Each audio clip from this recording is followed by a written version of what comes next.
living under the roof of the Airforce Academy, where people were in my face and I had structured everything and limited time to eat and yes sir, no thank you sir. That was kind of normal for me. Yeah. Did you enjoy it there? I mean, hated it. Really? Hated every fucking minute of it. Oh shit. Yeah, I hated my time at the Airforce Academy.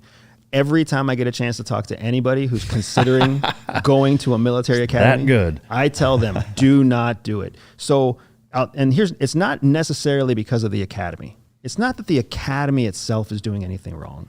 Whether it's West Point or Annapolis or the Air Force Academy, like it's traditional. That's what they do. They create military leaders. They call themselves a leadership laboratory. They call themselves all this other bullshit, right? But the truth is, who you are when you graduate at 22 years old is completely ineffective for the rest of the world. Yeah. Like, you've had meals taken care of, your education taken care of, you've been taught to follow orders, you've been taught to fall under a bureaucracy, you've been taught to fall under a hierarchy, you do not question the hierarchy, you follow a code of honor that isn't really what you follow, you just learn how to lie, cheat, and steal your way around the code of honor. That's the reality of what happens in order to graduate those institutions. Yeah. The average person who goes to University of Florida or Georgia Tech or fucking Villanova, when they graduate, they're real fucking people. They know how to work for a paycheck. They know how to pay taxes. They know how to operate a cell phone bill. They know what car is too expensive to buy and what car isn't too expensive to buy. Like, they have real world skills that when you grow up in those core foundational young adult years in a protected institution like a military academy, you don't get any of that shit. Societal skills. Correct. Yeah. Like what it means to really be an American. Yeah. Not just an American soldier. Yeah. But really like live and breathe the freedoms and the sacrifices and the responsibilities of an American citizen. Yeah. I mean, obviously it makes sense why they do that, because they need you to be that. Was that kind of your takeaway even at that age? Because that's a pretty surprising perspective for a 22-year-old to realize, in that moment. Is that what you thought even then? No, it was funny because, all I could see then, I was a bad cadet. I was not good in the military. I will be the first one to raise my hand. Everybody who knows me will agree. I struggled with all the rules. I struggled to prioritize the way they wanted me to prioritize. I tried to have a life. I was always chasing tail.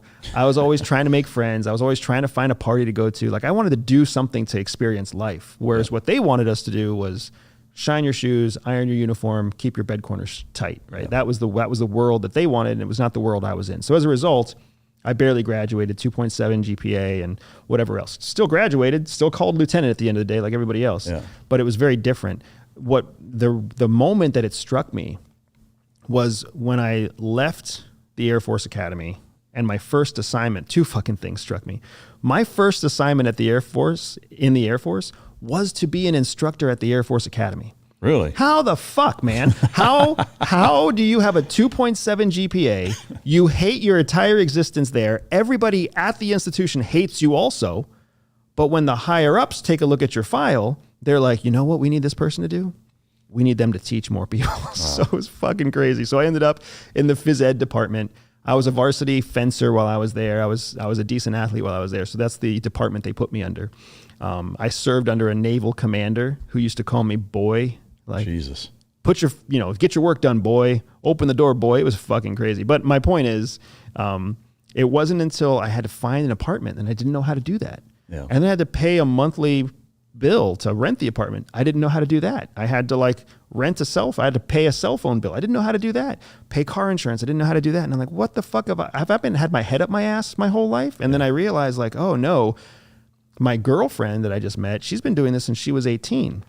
Her mom, her dad, her guidance counselor, her somebody taught her, this is what you have to do to this, and this is how you fill this out, and this is how you balance a checkbook, and we didn't learn any of those skills, man. Yeah. So I had to figure all that shit out when I was 22 years old, and then in my Air Force career, I'm meeting ROTC graduates, I'm meeting OTS graduates, I'm meeting, these other people, and they all have shit figured out, and they have their heads on straight, and they're not overwhelmed or confused by stuff, and I'm sitting here and I'm still like, well, shit, man, I'm still chasing tail, but I'm also trying to figure out why my credit score is fucked, because I was told I had to take a loan in my junior year with USAA.